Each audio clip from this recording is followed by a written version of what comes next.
नमस्कार। आज का जो शो है ये बहुत ज़्यादा खास है।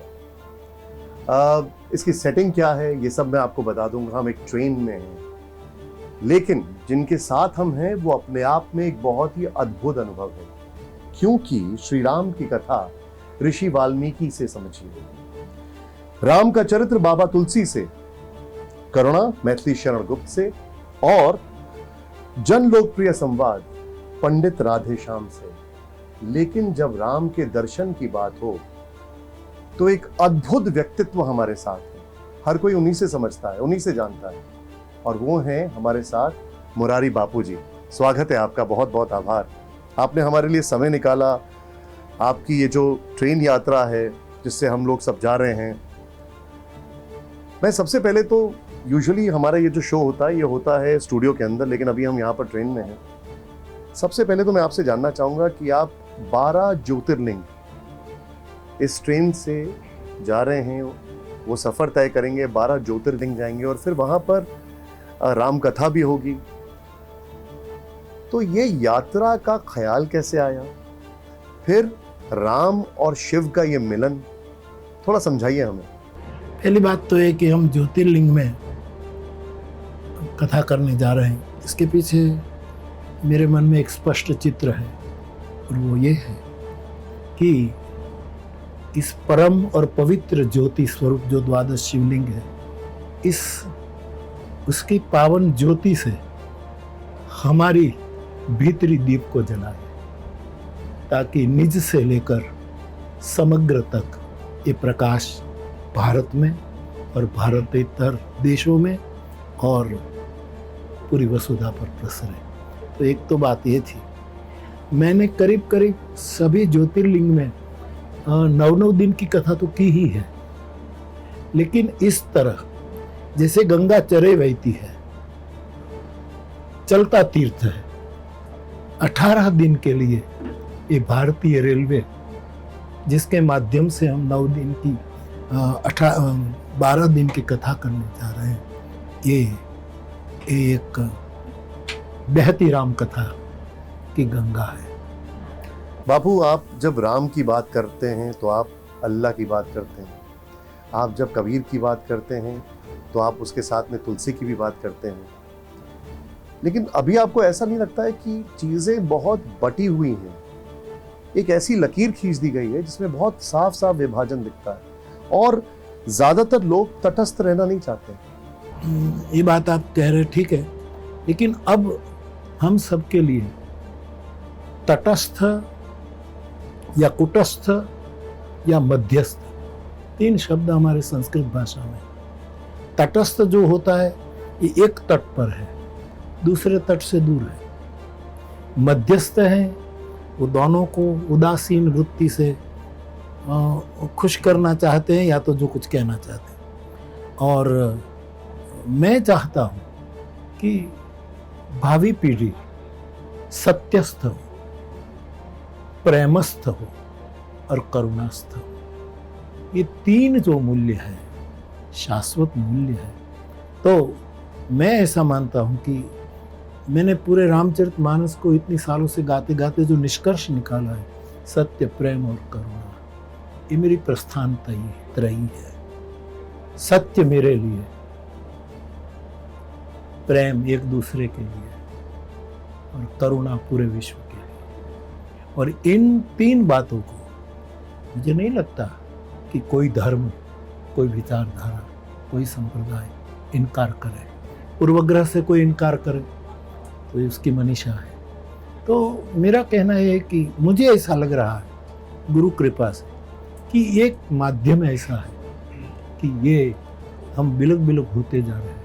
राम ने क्या कहा? राम तो एक क्षण में परम तत्व के रूप में लंका पहुंच सकते थे, और लंका जाने की भी जरूरत नहीं थी। अयोध्या में बैठे बैठे अथवा तो पंचवटी में सीता जी का अपहरण हुआ, उसके बाद एक पलकों से रावण का विनाश कर, लेकिन राम गए और एक खास वैश्विक संदेश दे कि सेतु बनाओ। तोड़ना बहुत आसान है, जोड़ना बहुत कठिन है। तो मैं कहता हूं कि राम कथा सेतु बंध की कथा है, समन्वय की कथा है, स्वीकार की कथा है। एक दूसरे को नेक और एक बनाने की कथा है। तो ऐसा एक विनम्र प्रयास चल रहा है। बापू, आप गुजरात से हैं, तो महात्मा गांधी जिनको हम बापू कहते थे, उन्हीं की धरती से। उनका सबसे प्रिय भजन था, वैष्णव जन तो तेने कहिए पीर पराई जानी। आप भी उसी सोच के हैं, आप भी वैसा ही मानते हैं। लेकिन बदलते वक्त के साथ ना जय श्री राम राजनीतिक उद्घोष जैसा हो गया है। हनुमान जी, अब एंग्री हनुमान जी, आपने भगवा में देखा होगा, हनुमान जी की एक अलग छवि बनती है। आपको नहीं लगता कि बदलते दौर में, आज के हालात में, भगवान राम और हनुमान का मूल तत्व कहीं खो गया है? ये दोनों तत्व है, राम आत्म तत्व है और हनुमान जी वायु तत्व है। दोनों की इंसान को बहुत जरूरत है। आत्मा भी जरूरत है, सांस लेने के लिए वायु की भी जरूरत है। लेकिन मैं स्पष्ट कहूंगा कि वो साध्य है, साधन नहीं है। हम उसको साधन बनाए जा रहे हैं, राम को साधन बनाए जा रहे हैं, किसी पात्र को साधन। ये तो हमारा लक्ष्य है, ये हमारा साध्य है। तो रामचरितमानस जिस ग्रंथ को लेकर मैं निकला हूँ, वो संवाद का शास्त्र है। यहाँ कतई विवाद डालना, खड़ा करना ये जरूरी नहीं है। तो मैं सुनता हूँ, टीवी में देखता हूँ, अखबार पढ़ता हूँ, तो इसमें हनुमान जी के बारे में, राम के बारे में कुछ न कुछ, लेकिन गौरी शंकर शिखर को एक बर्फ का छोटा सा टुकड़ा गिरा नहीं सकता, टुकड़ा गिर जाएगा। ये शाश्वत मूल्य है, शाश्वत सत्य है। उसके अगल बगल में बहुत से भ्रम पैदा किए जा रहे हैं, लेकिन सत्य सत्य रहेगा। पर साध्य और साधन की सूचिता भी तो होनी चाहिए ना। हाँ, साध्य और साधन की सूचिता भी तो होनी चाहिए ना। गांधी जी ने कहा, आपने विश्ववंद्य गांधी बापू का नाम लिया, उसका सूत्र कोट करो, साधन शुद्ध होना चाहिए। साधन अशुद्ध है तो लक्ष्य भी शुद्ध नहीं है। आजकल ऐसा हो रहा है ना। अब सबकी अपनी अपनी रीत है, सब किसको माध्यम बना करके कहाँ जाना चाहते हैं। वो मैं एक ही बात स्पष्ट कहूँ, विनय से कहूँ, सत्यस्थ होकर कहूँ कि हनुमान जी मंदिर मंदिर गए थे लंका में सीता की खोज के लिए। आज कई लोग मंदिर मंदिर जाते सत्ता की खोज के लिए। यही मेरा आपसे सवाल है। राजनीतिक दल, चाहे वो बीजेपी हो, कांग्रेस हो, शिवसेना हो, प्रभु श्री राम का नाम लेते हैं। राम के नाम पर राजनीति होती है। क्या राजनीति में राम के नाम पर वोट मांगे जाने चाहिए? क्या राजनीति में राम के नाम का इस्तेमाल होना चाहिए? राम को इस तरह उपयोग में नहीं लेना चाहिए मेरी दृष्टि में। उसको अपने निहित हेतु के लिए, ये अहेतु प्रेम करने वाली एक सत्ता है, उसको बीच में नहीं लाना चाहिए। और अपनी ईमानदारी से, अपनी प्रामाणिकता से, अपनी शुद्ध नीतियों से लोगों को आप मैसेज दे सकते हैं। लेकिन मैं देख रहा हूँ कि कई क्षेत्र ऐसे हैं कि इसका उपयोग करके लक्ष्य कुछ ऐसा, ये नहीं होना चाहिए। बापू, आपने कहा कि राम उपयोग का विषय नहीं है, लेकिन हाल फिलहाल में देश में ऐसी घटनाएं हुई हैं कि एक धर्म के लोग दूसरे धर्म के लोगों से जबरदस्ती जय श्री राम का नारा लगवाते हैं। देश के प्रधानमंत्री नरेंद्र मोदी खुद इस घटना पर दुख जताते हैं, चेतावनी देते हैं। लेकिन बापू इस पूरी घटना पर क्या सोचते हैं, इसे कैसा देखते हैं? नारों से कुछ नहीं होता, भीतरी नाद से जो कुछ होगा परिवर्तन वो नाद से होता है। तो जय श्री राम बोलना, अथवा तो हम तो सालों से हमारे देहातों में जय सिया राम ही बोला जाता है, जय सिया राम। और देहाती लोग उसको षडाक्षर मंत्र समझते हैं, जय सिया राम। लेकिन इनमें से जय श्री राम ये पवित्र उद्घोष है, लेकिन इसके साथ खिलवाड़ नहीं होना चाहिए। इसका शुद्धतम उपयोग हो तो बहुत अच्छा। बापू, एक लंबी लड़ाई हुई, लंबा विवाद हुआ और अब जाकर राम मंदिर का निर्माण हो रहा है। शायद जनवरी तक लोग दर्शन भी कर पाए, रामलला दरबार में विराजमान भी हो जाए। लेकिन अब एक नई लड़ाई शुरू हुई, वो लड़ाई है श्रेय लेने की। इसका श्रेय किसे मिलना चाहिए? जिन्होंने कार सेवा की उनको, जिन्होंने मंदिर के ताले खुलवाए उनको, या जिन्होंने मंदिर बनवाया उनको? क्या ये श्रेय लेने की जो लड़ाई है ये ठीक है आपके अनुसार? ये ठीक नहीं है मेरी दृष्टि से, बिल्कुल। श्रेय लेने के लिए नेटवर्क बनाने की जरूरत नहीं है। यदि आप ठीक से शुद्धतम भाव से कुछ कर रहे हैं तो जनता आपको ही श्रेय देगी, आपको श्रेय। मेरी मन में राम कथा के गायक के नाते ये श्रेय केवल हनुमान जी को जाना चाहिए। बहुत बड़ी बात कही आपने कि हनुमान जी को ये श्रेय मिलना चाहिए। आप एकेश्वर की बात करते हैं, अनेकता में एकता की बात करते हैं। अब हम क्या देख रहे हैं कि अलग अलग चीजें सामने आ रही हैं, लेकिन क्या अगर एकेश्वर की मैं बात करूं तो उसमें सभी धर्म, हर प्राणी शामिल है? और इससे भी बड़ी बात, या सिर्फ इसमें सिर्फ सनातन धर्म है? हाँ, हम एकेश्वरवाद जो है, ईश्वर एक ही है, फिर बिलग बिलग नाम से, जैसे कबीर साहब कहते, कबीरा कुआ एक है, पनिहारी अनेक, बर्तन सब न्यारे भये, पानी सब में एक।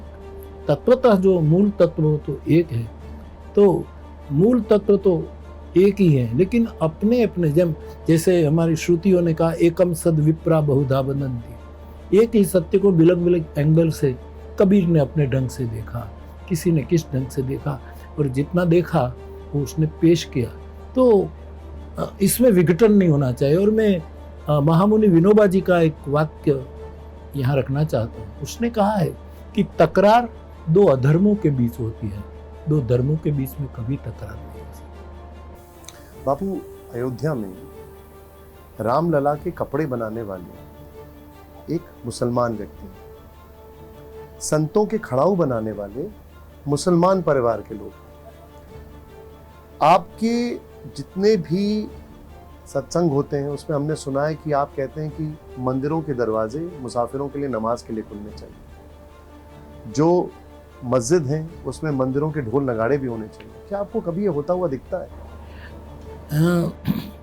ये मेरे जीवन की घटना है कि जब एक मौलाना ने मुझे कहा कि आपके गांव के राम मंदिर में हम नमाज अदा कर सकते हैं, तो मैंने कहा मेरे गांव का राम जी मंदिर है, आप ज़रूर बंदगी करें, जरूर। लेकिन उसके बाद मैं और हमारे साथ कुछ साधु संत नगाड़े, झालर, आरती लेकर मस्जिद में आएंगे और हमको आप बजाने दे तो समन्वय हो सकता है। आज तक मुझे जवाब नहीं मिला। तो दोनों ओर प्रेम पलता है, तो दोनों ओर से होना चाहिए। लेकिन बापू, जब आप संवाद करते हैं, आप लोगों के सामने कथा करते हैं, महात्मा गांधी कहते थे ईश्वर अल्लाह तेरो नाम। आपको भी कथाओं में हमने सुना है ये कहते कि राम जाने अल्लाह जाने। मैंने इस बात का जिक्र इसलिए किया क्योंकि ये एक ऐसा मुद्दा बन गया जिसमें आलोचना भी हुई। आप आलोचनाओं को कैसे लेते हैं फिर? सत्य सत्य रहता है, झूठ जल्दी प्रसारित हो जाता है। सत्य धीरा चलता है, लेकिन पहले चाल धीरे है लेकिन पहुंचता है पहले, और सत्य की चाल बहुत गति है, पहुंचता कहीं नहीं। तो कुछ लोग ये मुद्दा बना लेते हैं। मेरा मतलब ये है कि सनातन धर्म जो है ये स्वीकार का धर्म है। आनो भद्रा कृतवो यंतु विश्वतः, हमें विश्व से मंगल और शुभ विचार जहां से भी मिले ये स्वीकार करने की वेदों ने आज्ञा दी है। तो हम तो इसी मार्ग पर चल रहे हैं कि जिन्होंने जगत को कुछ शुभ दिया है, तो लेकिन कुछ लोग कट्टरता के लिए, कुछ लोग पूर्वग्रह से लिए, जो उनकी मन में हो, और ये मुद्दा बना करके, और मैंने कहा जैसे झूठ जल्दी फैल जाता है। और कभी कभी तो मैं अनुभव करता हूँ कि मैंने किस संदर्भ में कहा, वो ऊपर की और नीचे की बात काट दी जाती है, और एक पर्टिकुलर इतना ही पॉइंट लेकर बार बार बार बार बार। तो मैं इतना ही कहता हूँ कि ये मेरा परिचय नहीं दे रहा है, अपने खानदान का परिचय दे रहा है। बापू, अभी आपने एक बड़ी ट्रेन का सफर शुरू हो रहा है, इंजन सीटी मार रहा है। आपने एक बड़ी बात की अभी कि आपको अभी तक जवाब नहीं मिला है जो आपने कहा कि वहां पर भी ढोल नगाड़े बजने चाहिए। एक सोच कहती है कि विविधता में एकता है, जी एक सोच कहती है कि समानता से भी एकता हो सकती है। आज देश जिस मुहाने पर है वहां पर चर्चा हो रही है यूनिफॉर्म सिविल कोड की। एक देश एक विधान, क्या आपको लगता है होना चाहिए? सर्वभूत हिताय, सर्वभूत सुखाय और सर्वभूत प्रीताय, राष्ट्र के मंगल के लिए जो वादा किया हो अथवा तो राष्ट्र के मंगल के लिए जो बहुत भी दूसरा कोई हेतु बिना जरूरी हो तो एकता लानी चाहिए, एकता करनी चाहिए। क्या आपको लगता है कि इससे फर्क पड़ेगा? यूनिफॉर्म सिविल कोड आने से देश में एकता बढ़ेगी, चीजें बेहतर होंगी? मुश्किल तो लगता है जिस तरह से बात हो, लेकिन सबको जोड़ने के लिए, सबको एक रखने के लिए प्रयास तो करें, आगे देखा जाए। लेकिन मुस्लिम समाज को वही, जैसे आपने अभी कहा, अभी तक आपको जवाब नहीं मिला। अब मुस्लिम समाज को ये डर लगता है कि उनकी पहचान खत्म हो जाएगी। उनको ये लगता है कि ये जानबूझ के उनके खिलाफ लाया जा रहा है या लाया जा सकता है। नहीं, कई देशों में ऐसा है ना, कई देशों में है। तो मैंने इसलिए समझकर शब्द सर्वभूत हिताय, सबके शुभ के लिए, सबके कल्याण के लिए जो जरूरी है वो देश में होना चाहिए। जी बापू, विधि आयोग देश भर से सुझाव मांग रहा है यूसीसी को लेकर के। क्या बापू भी कोई सुझाव देना चाहेंगे जिससे इस कानून को और बेहतर ढंग से बनाया जा सके, जो सबके लिए अच्छा हो? नहीं, मैं भारत का एक नागरिक हूँ, वोटर हूँ, इस नाते मैंने मेरे विचार प्रस्तुत कर दिए। लेकिन मैं कुछ प्रचारक नहीं हूँ, मैं कोई मैं एक प्रमाणिक डिस्टेंस लिए हुए सबके साथ, न किसी से दूर न किसी से करीब। एक सवाल बार बार उठता है और कई बार लोग बोलते भी हैं कि कुछ लोग बोलते हैं कि भारत को हिंदू राष्ट्र घोषित कर देना चाहिए। क्या आप इससे सहमत हैं?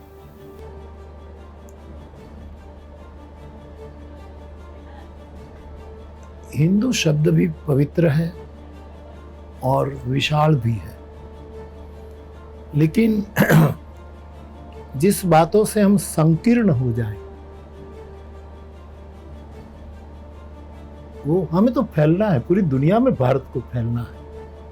पूरी दुनिया को एक समय था कि ये देश संदेश देता था और यही हमें करना, जिसमें सबका शुभ समाहित हो, ऐसे हमें चलना है। तो हमें संकीर्ण नहीं होना चाहिए।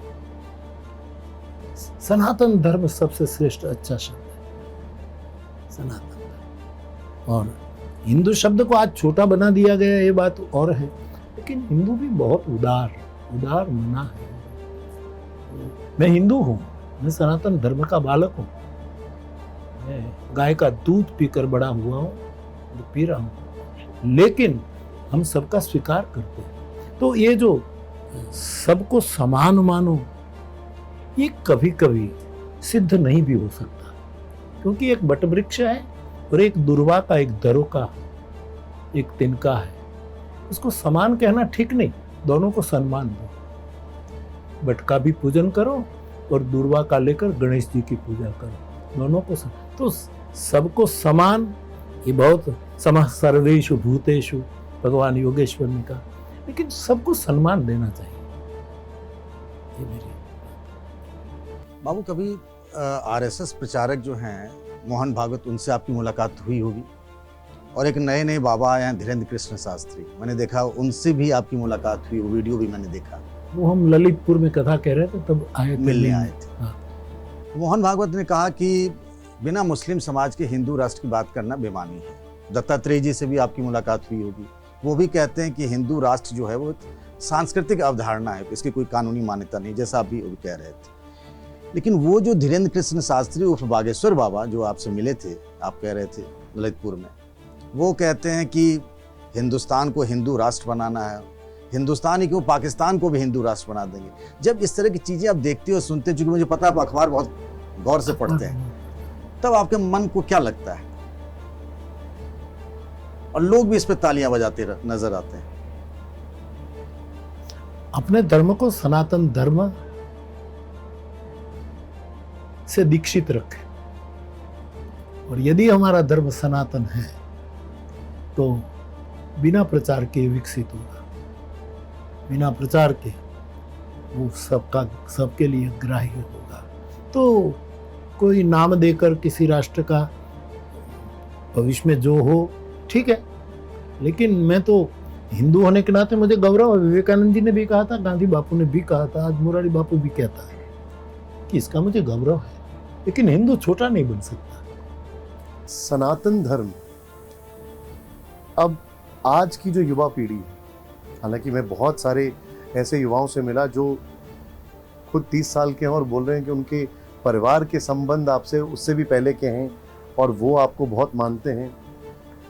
लेकिन अगर मैं बात करूं कि सनातन धर्म की जो शिक्षा है वो कैसे दी जाएगी, कहां से आएगी, कौन देगा ये शिक्षा? इसीलिए तो हमारे आचार्यों की पीठ है। यदि जिस हेतु पीठें बनाई गई है वो है व्यास पीठ है, आचार्य पीठ है, और स्वार्थ मुक्त राजपीठ भी काम कर सकती है।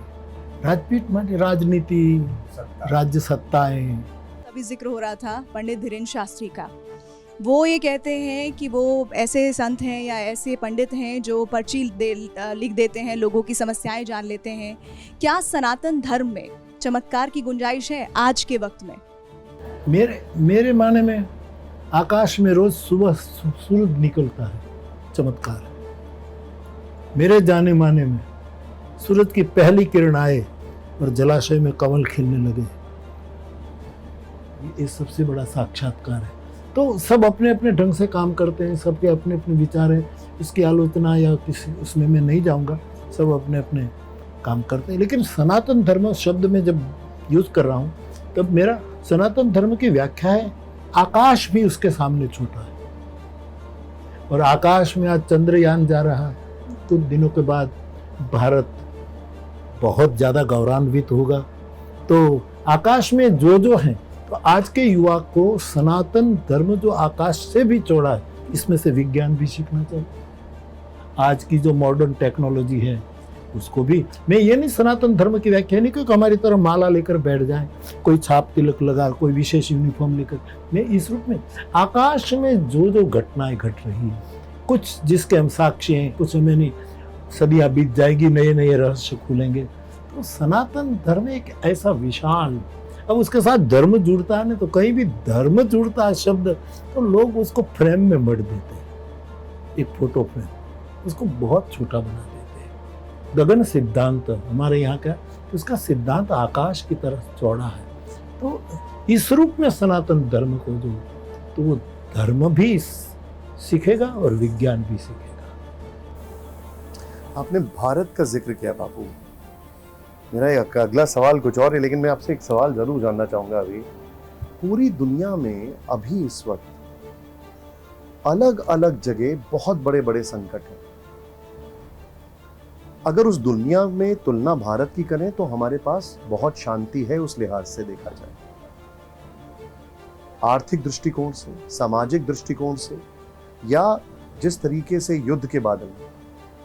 ऐसे में भारत दुनिया में कैसे वो संदेश दे सकता है, या भारत कैसे वो चेंज ला सकता है पूरी दुनिया में, या वो लाने की स्थिति में है या नहीं?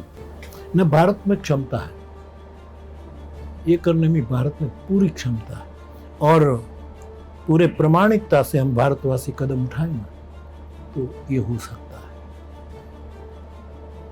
आजकल ये भी बात की कि भारत विश्व गुरु बने, ये भी बात चल रही है, लेकिन मैं कहता हूँ कि भारत विश्व गुरु था ही, हम भूल गए, अथवा तो हमारा रास्ता वो हो गया।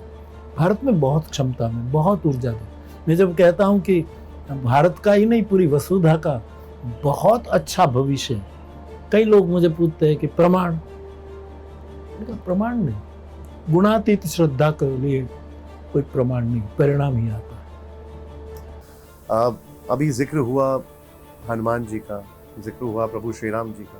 हाल ही में एक फिल्म आई थी आदि पुरुष, देखिए आपने वो फिल्म? ना, मैं तो देखा नहीं, अखबार में पढ़ा। क्या कि कहना कुछ- है आपका उसमें? मैं कहता हूँ कि वाल्मीकि ऑथोरिटी है, और उसके बाद आपने भी अभी नाम गिनाए, और ट्रेन चल चुकी, आपकी यात्रा शुभारंभ हो चुकी है। और तुलसी। मैंने कहा कि जो संवाद का शास्त्र है, राम का पूरा जीवन उसमें विवाद खड़ा हो, ऐसा करने की क्या जरूरत है? इन वाल्मीकि रामायण हमारे पास मौजूद है, और आज कई ऐसे आचार्य संसार में घूम रहे हैं जो अथॉरिटी मानी जाए कि उसके लिए उसकी राय लेना चाहिए, और केवल एक खिड़की पर ही नजर रखकर बनाया जाए तो ये हमारे पवित्र सदग्रंथों का अपमान है। हनुमान जी का संवाद और साथ ही श्री राम की बात करें या रावण को लेकर जो विवाद इसमें हुआ है, आपने इस बारे में पढ़ा भी होगा। लोगों का तो ये भी मानना था कि जिस तरीके से हनुमान जी का संवाद दिखाया गया उसे सड़क छाप तक कह दिया गया, ऐसे शब्दों का प्रयोग किया या इस तरीके से बात सामने रखी गई।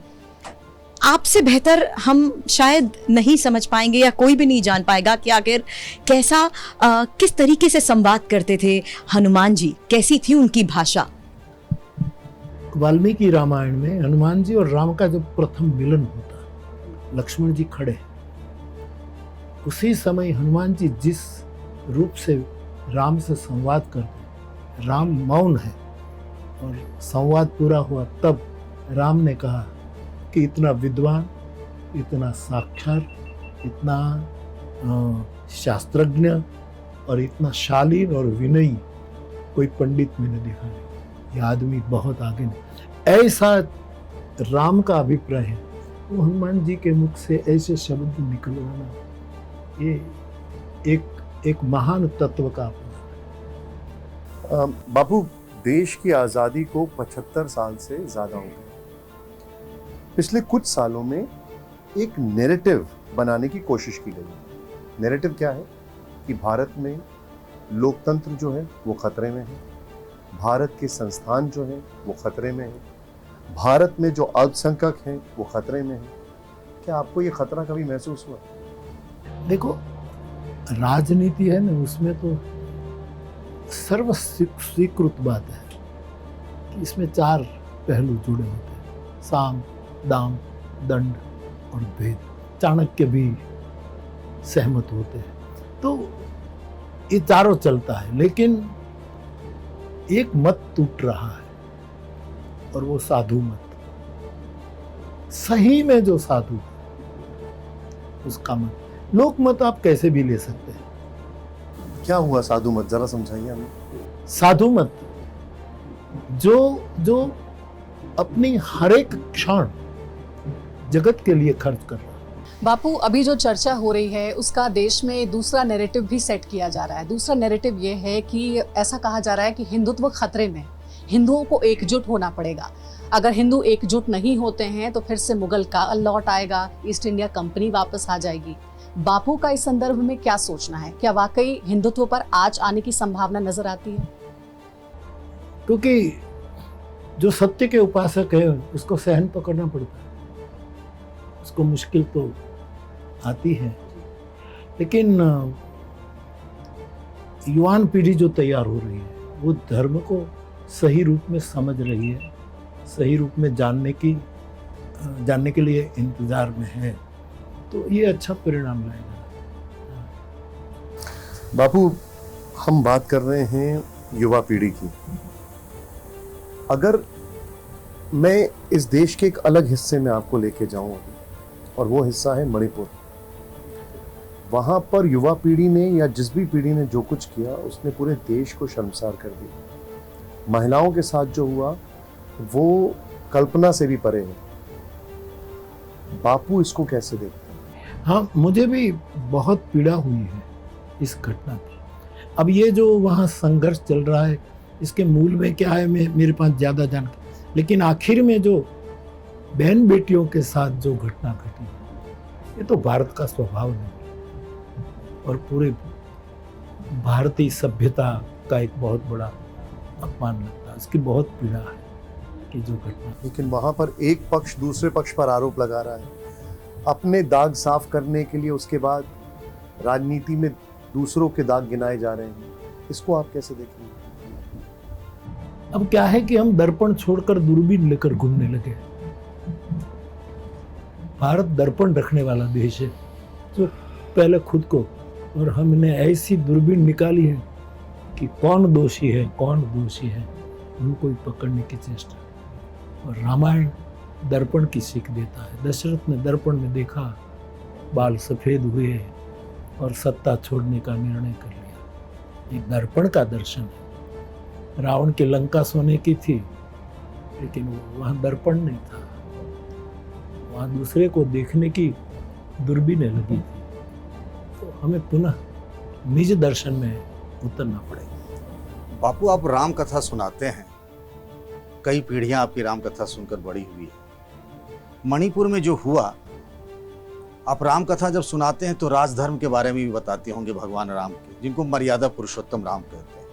मणिपुर में जो घटना हुई, आपको क्या लगता है कि उस रामराज में एक शासक को क्या राजधर्म निभाना चाहिए था? उसका राजधर्म क्या था आज के परिप्रेक्ष्य में? राजधर्म शब्द रामचरितमानस का है। भगवान राम ने भरत को राजधर्म की शिक्षा दी है। बड़ा पवित्र शब्द है, राजनीति में राजधर्म। तो राम शासक थे उस वक्त। आज के परिप्रेक्ष्य में मणिपुर की घटना में अभी के शासक का राजधर्म क्या होना चाहिए?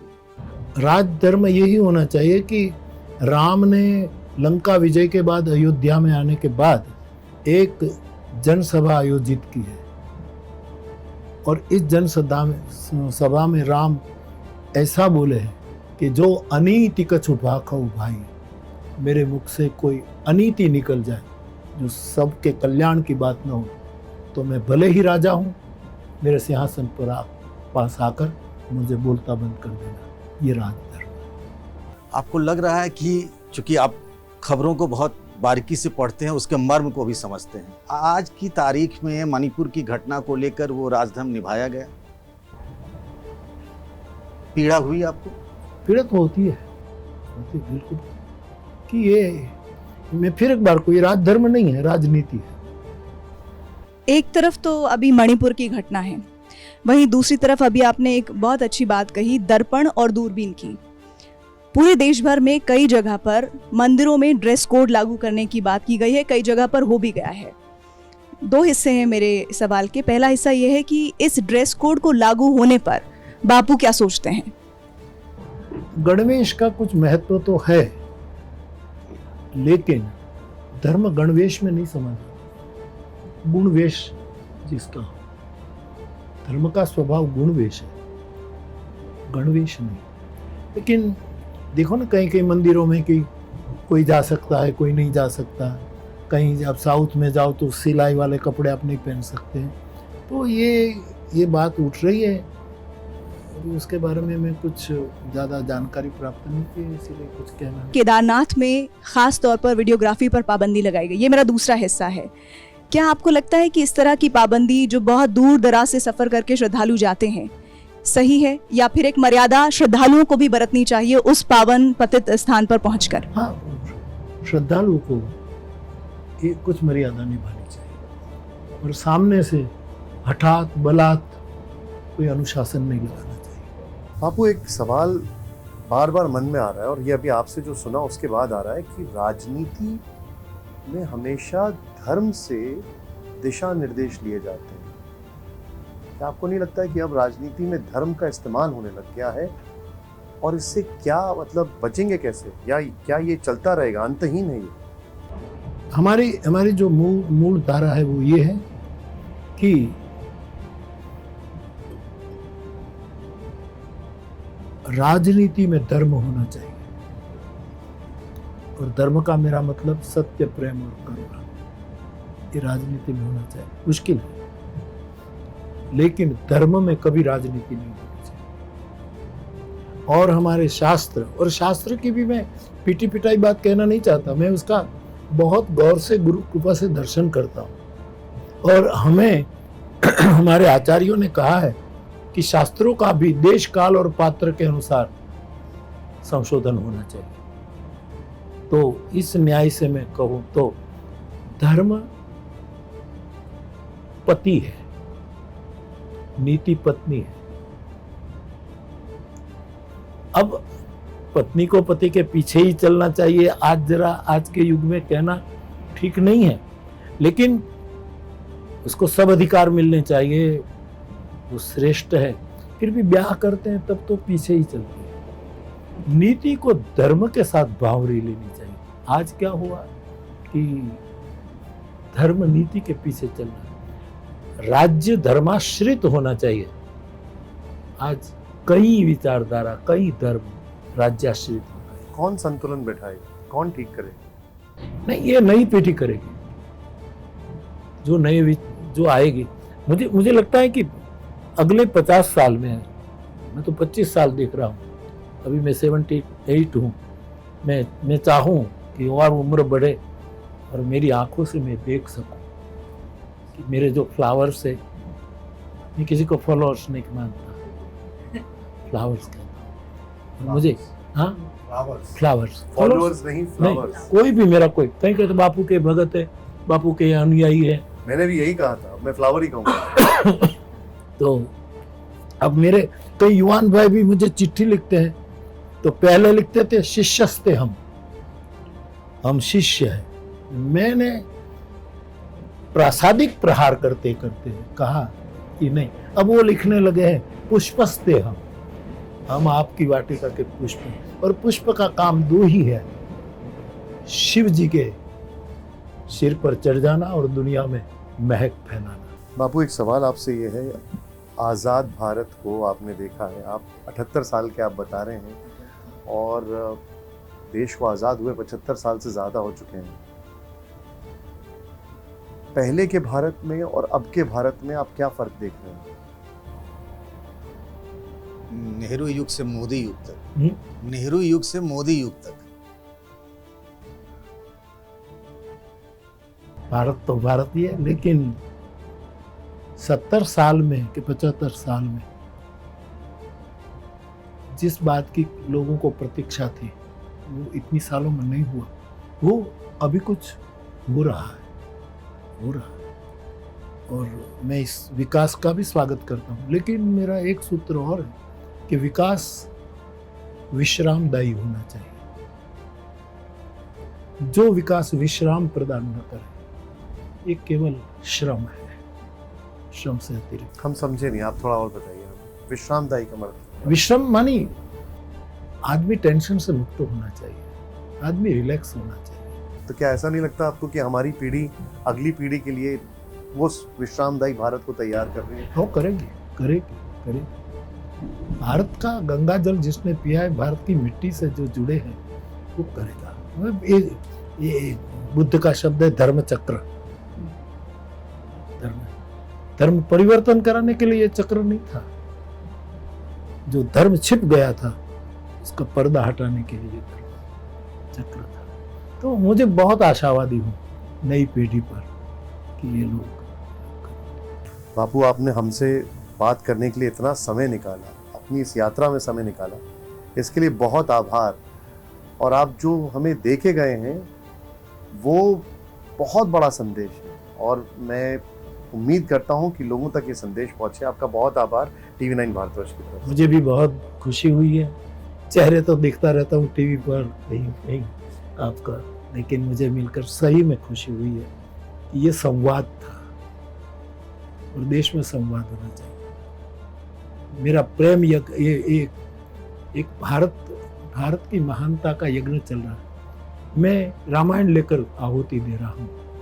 आप जिस पोस्ट पर है वहीं से आप बहनों, हम सबको इदम अग्नये न मम, मेरे लिए नहीं, मेरे राष्ट्र के लिए हम आहुति दें, जो यज्ञ का हमारा सूत्र है। तो हृदय से कह रहा हूँ कि आपसे संवाद करके बड़ी प्रसन्नता हुई। और जब कोई पत्रकार परिषद या तो कोई मीडिया का जो होता है, तो मुझे हमेशा ऐसा लगता है कि पीटी पिटाई बातें पूछे, जे मेरे सुनने वाला पर जवाब दे सकता है। आज कुछ नए विचार का संवाद हुआ, इसका मैं स्वागत करता हूँ। आपके लिए, आपके दर्शकों के लिए और सबके परिवार के लिए हनुमान जी के चरणों में मेरी बहुत बहुत प्रार्थना। सबको बल मिले, बुद्धि मिले और विद्या मिले। प्रणाम, जय सिया राम।